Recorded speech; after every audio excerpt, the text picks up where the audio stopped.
used to feel like my entire life was just one big cycle of depression and abuse. This story takes place back when I was in my mid-20s, in the mid-70s. In those days, if you didn't have things like family, money, or a house, you might as well not have existed. Nobody cared about you or took you seriously. I was one of the unfortunate souls who found myself in that position. It all started because of the issues I had with my father. He used to drink until his words slurred together and then take whatever anger he had left over out on me, like I was his own personal stress ball. Things got so bad that I left the house at 18, the first chance I got. I distinctly remember sitting in a coffee shop one day, homeless, having just been evicted after getting fired by yet another dipshit manager on a power trip. I remember feeling like I had hit rock bottom. I can say now, with absolute certainty, that I had no idea what rock bottom really was. I had been nursing the same cup of coffee for hours, afraid of getting asked to leave, but too broke to order another cup. That's when a flyer on the community poster board caught my eye. In clean, neat lettering, it read, "The Path Collective. Overcome your deepest fears. Build the life you deserve." It was an ad for something called a growth circle, where people worked on overcoming their deepest fears and pursuing their biggest dreams. They called themselves the Path Collective, and they met in a little community of old cabins in the woods near the edge of town. I wasn't blind to the obvious red flags. I was just out of options. I'd lived in shelters before, and I knew exactly how far I was not willing to fall again. What the hell? I remember thinking to myself, how much worse can things get from here? Unfortunately for me, I was about to find out the answer to that exact question. The directions on the flyer led me down a long, narrow road that peeled away from the highway and disappeared into trees. The forest closed around the road, tall and dense, swallowing all sound until even my own footsteps felt out of place. When I finally reached the cabins, it felt less like arriving somewhere and more like stumbling across one of those little old abandoned towns. The cabins were arranged in a loose circle, old wood darkened by years of rain and rot, smoke drifting lazily from a few chimneys. Warm light glowed from the windows, soft and inviting. I stood there longer than I meant to, listening to the wind move through the trees, feeling uncertain. After a few moments, I finally gathered my courage and made my way towards the main cabin, where most of the people seemed to be gathered. Inside, it was warm, dimly lit, and full of people. The first thing I noticed is that the overwhelming majority of the people there were women of varying ages. In the moment, that actually made me feel a bit more comfortable. In hindsight, though, I should have recognized it as the red flag it actually was. I was immediately approached by a tall, well-groomed man who introduced himself as Marcus, the president of the Path Collective. He welcomed me with a warm smile and inviting demeanor. He spoke with a calm, charming confidence and had this way of just immediately making you feel right at ease. He said that all were welcome in the Path Collective, but told me that before joining, I would have to complete a preliminary interview with him so that he could learn a bit more about who I am, my goals, my life, etc., in order to better understand how to best help me grow. I swallowed the last bit of hesitation gripping my chest and agreed to do the interview. I figured it couldn't hurt. If things got sketchy, I could always just leave. But that's the thing about truly skilled manipulators. You don't see the red flags until it's far too late to matter. The interview was almost therapeutic. I don't know if it was because Marcus felt so easy to talk to, or maybe I was just so desperate that I needed an outlet. Probably a little of both. Whatever the reason may be, I just opened up and spilled everything.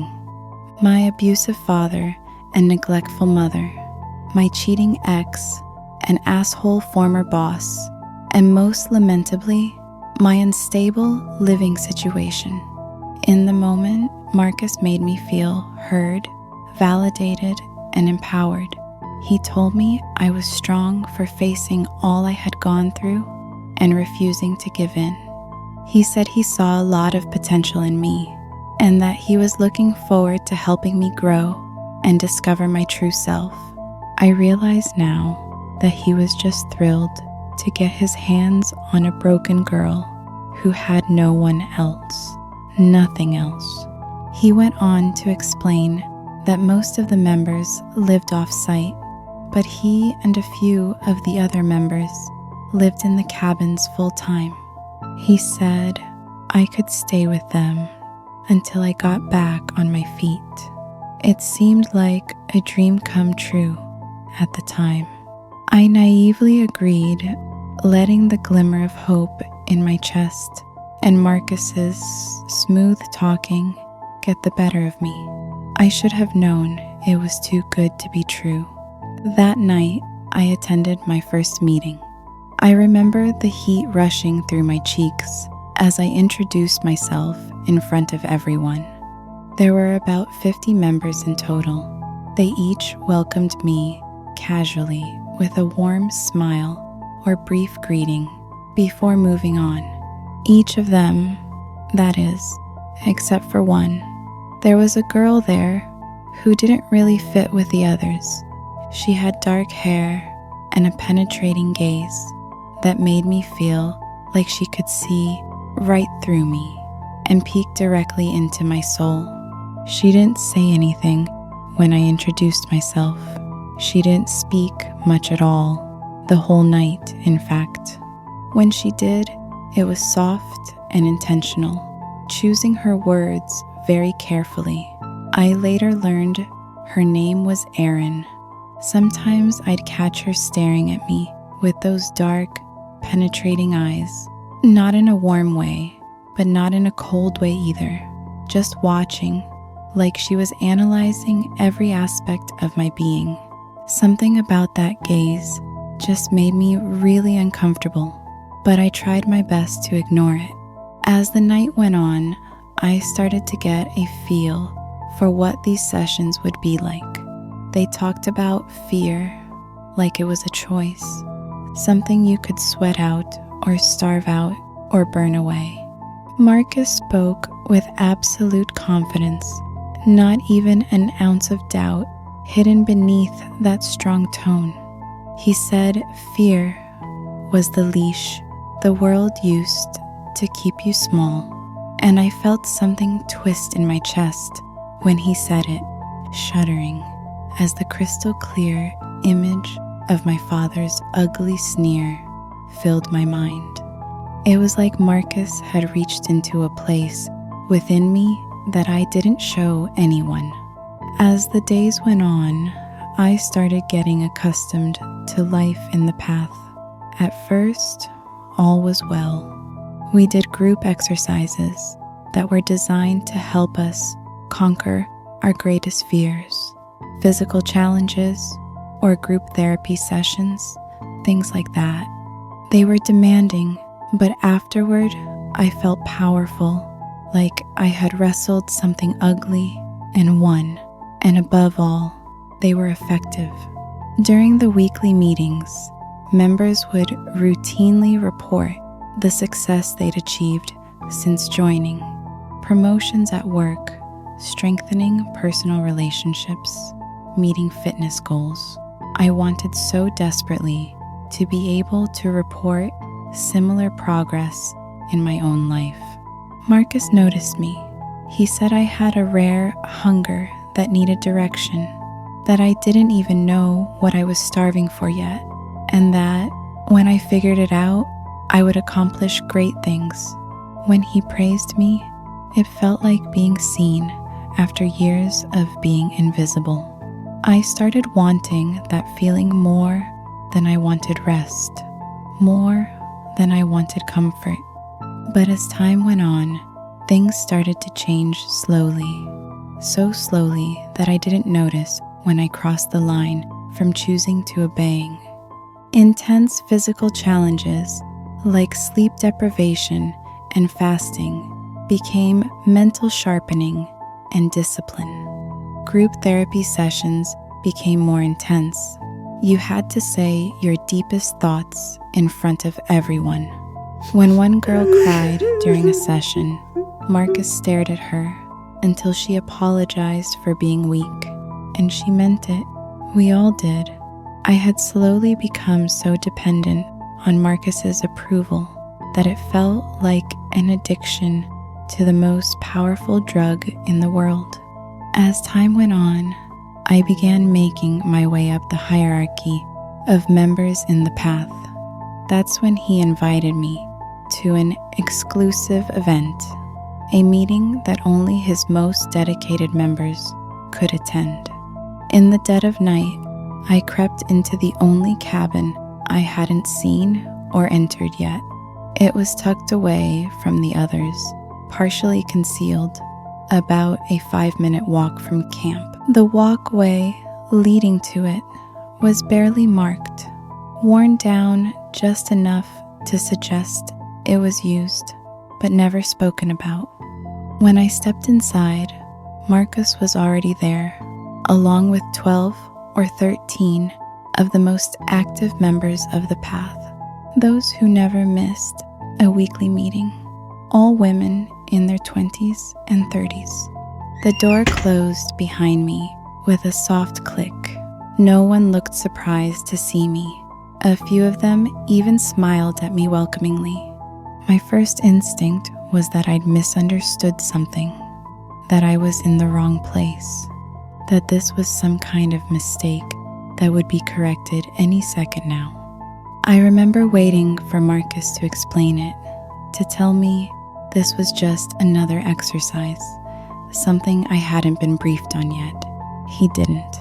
I won't go into graphic detail, but that night we were each instructed to take turns performing several acts on Marcus. He spoke calmly, clinically, like he was assigning roles in a workplace. He framed it as an exercise in trust, in surrendering ego, in proving dedication to the path. As he spoke, I felt my thoughts scatter, grasping for something solid to hold on to. Should I stay? Leave? This was all just so crazy and out of left field. But in the end, I didn't move. I couldn't.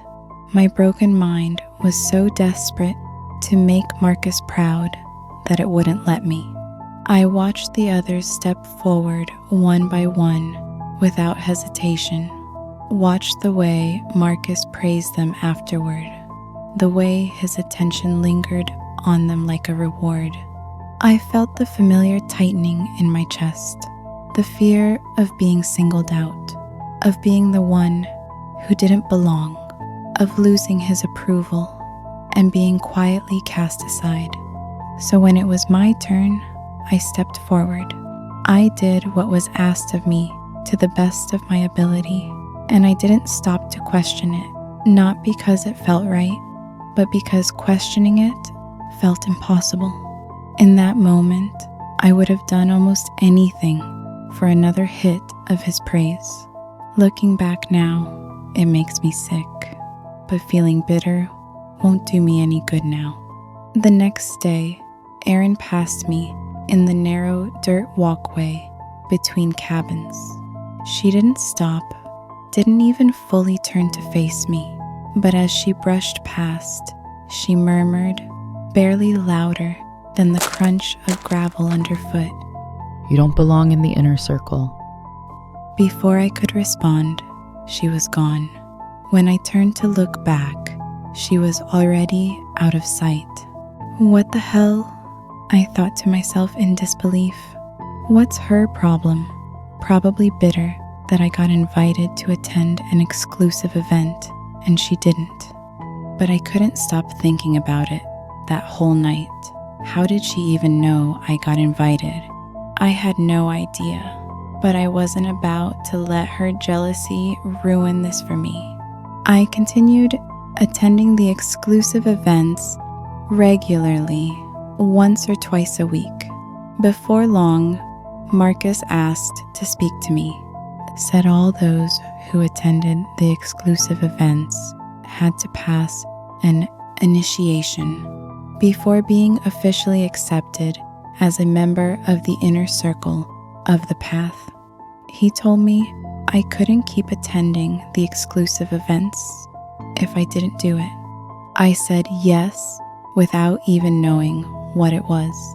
My reaction to the idea of being kicked out of the exclusive events was so guttural that I couldn't even fathom anything being worse.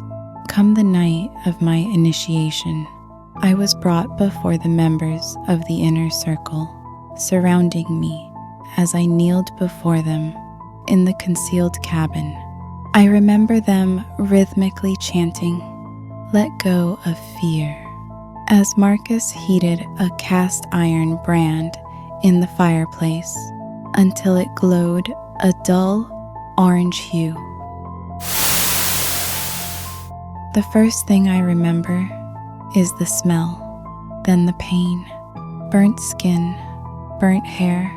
I remember gripping the table so hard my fingers went numb. I remember him leaning close and whispering, "Welcome to the inner circle, dear." The pain was so excruciating, I felt like I was going to pass out. And then it was over, just as quickly as it had started. 2 curving parallel lines along my collarbone, a symbol meant to resemble a path. It still haunts me today, whenever I catch a glimpse of myself in the mirror. Back then, though, I felt like I was on top of the world. I couldn't believe I had made it into the inner circle. But all it took was a few short weeks for everything to come crashing down. We had gathered for what was supposed to be a simple group exercise. One of the members of the inner circle was asked to speak in depth about a fear she had recently overcome. Her name was Lily. She was a sweet girl, one I'd always liked. She struck me as a kind soul. "So, Lily," Marcus said pleasantly, folding his hands in front of him. "I understand you've recently overcome your fear of failure. Can you tell us a bit about how you did it and how you feel now, having finally let go of it?" Lily hesitated, just for a second, before swallowing, then correcting him softly. Actually, Marcus, I don't think I've fully overcome it yet. I really believed I had, but lately it's been coming back. She paused, then added quickly, I'm sorry, I'll work harder, I promise. Marcus smiled, slow and measured, the way a parent might when a child says something disappointing but expected. "This is the 3rd time we've had this conversation. He said gently. You know what that means." Lily's face drained of color. Please, She said, her voice unsteady now. I just need more time. I know I can fix this. Please, my leader. Marcus sighed, almost regretful. "It's not a punishment, dear. It's a boundary. You chose fear over growth." His smile faded just enough to make the room feel colder. You're sick, Lily, and sickness spreads. After that, she disappeared. She didn't attend the next group exercise. She didn't appear at the exclusive event. Gone without a trace. What happened to her? Did she get kicked out of the path? I wondered to myself. It wasn't until a few nights later that I got my answer. Those of us in the inner circle were asked to attend a special ceremony. We marched in silence through the night as one toward the concealed cabin.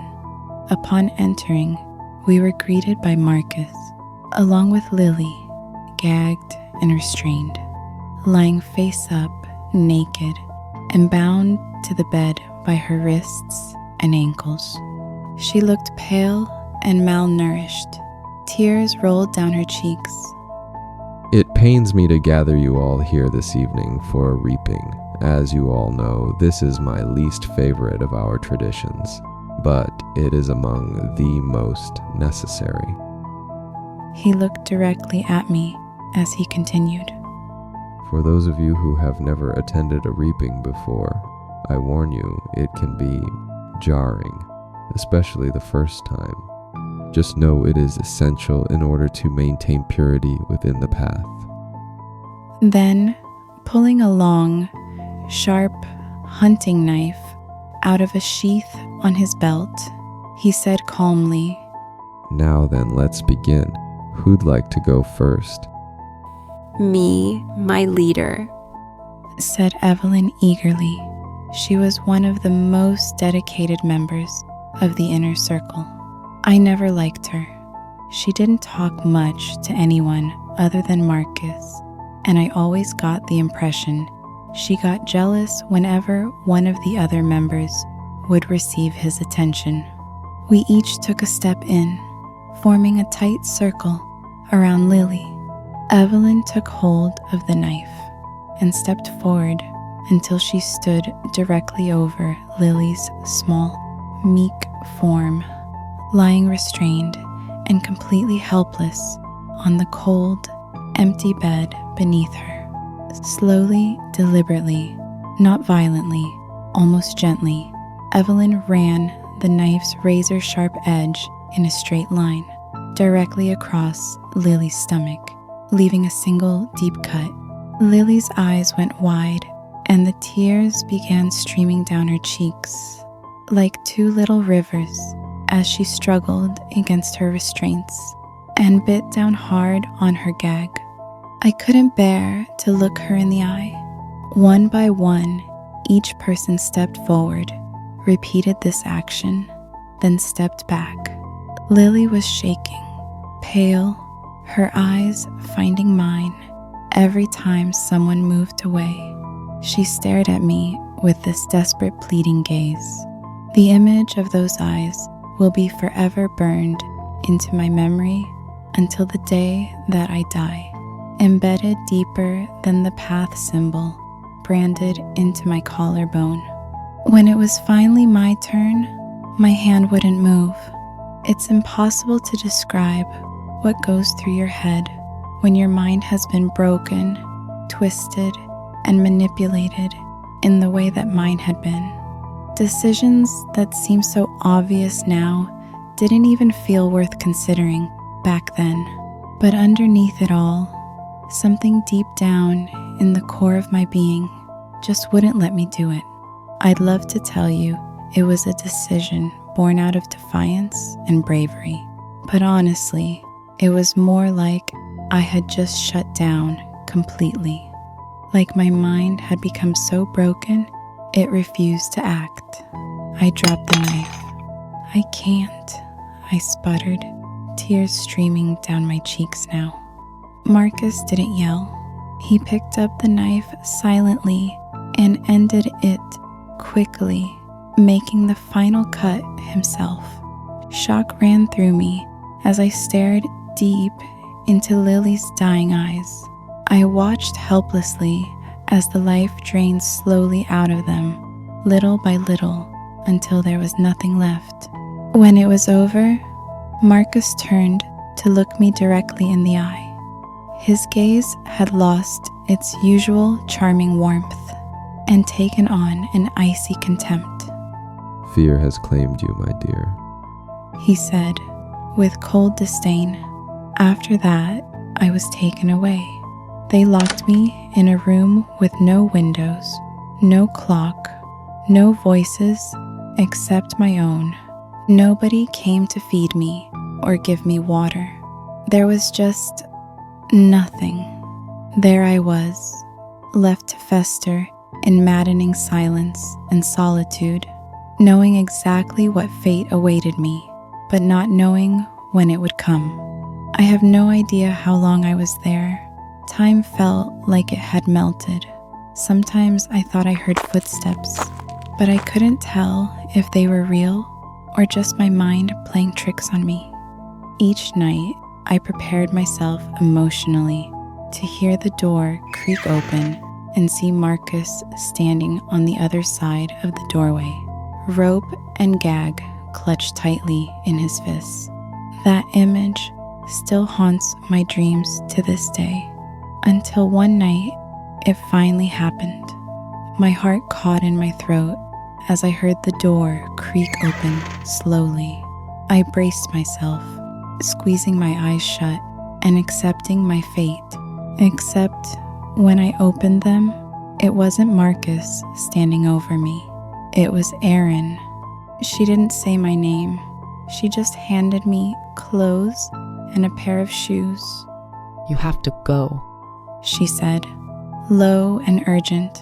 Her eyes were wet, but her face was set, tight in a way that told me she'd already made peace with whatever this was going to cost her. Erin, I whispered, why are you doing this? How did you even know I was here? You're not part of the inner circle. She didn't answer right away. Instead, she reached up and pulled the collar of her shirt down just enough to show me the path symbol burned into her collarbone. Not anymore. She said. Then, sharper, There's no time for this. You should have listened to me before. You need to go. Now. my stomach dropped as I remembered her voice on the path between the cabins. The warning I hadn't understood until it was too late. We didn't speak again until we were past the edge of the camp, moving through the trees as quietly as we could. When we finally stopped, Erin turned to me. Run. She said, Don't look back. Just go. "What about you?" I asked. "If he catches you." I know. She cut in. Her voice didn't shake. I know exactly what he'll do. I waited for her to say more. She didn't. "Then why stay?" I asked quietly. "Why keep doing this to yourself?" She looked back toward the cabins, just for a moment. Because of people like you She said. and people like Lily. She swallowed. After my first reaping, I wasn't sure how, but I knew I needed to start fighting back, to find a way to prevent kind and innocent people from becoming his puppets. I shook my head. "You don't have to be a martyr." She gave a tired, almost smile. I'll try my best not to get caught, but I can't just sit back and do nothing knowing what's going on here. I didn't know what to say to that. "Thank you," I finally spit out. She stepped back, already turning away. Thank me by getting the hell out of here. She said. Live your life. Forget any of this ever happened and don't look back. So I did exactly that. I ran until my lungs burned and my legs shook. I never found out what happened to Erin after that. I reported the whole thing to the police, but I was pretty much just brushed off. I honestly doubt they did anything, and if they did, they never contacted me about it. I always wished there was more I could do to help, but honestly, I'm still counting my blessings after managing to escape with my life. Sometimes I wake up in a cold sweat, seeing him standing over me with that hunting knife clutched firmly in his strong hand, or have nightmares about the horrible, burning pain of my initiation. The worst part is that sometimes when I feel small and scared and lost, I still hear his voice telling me that fear is a leash.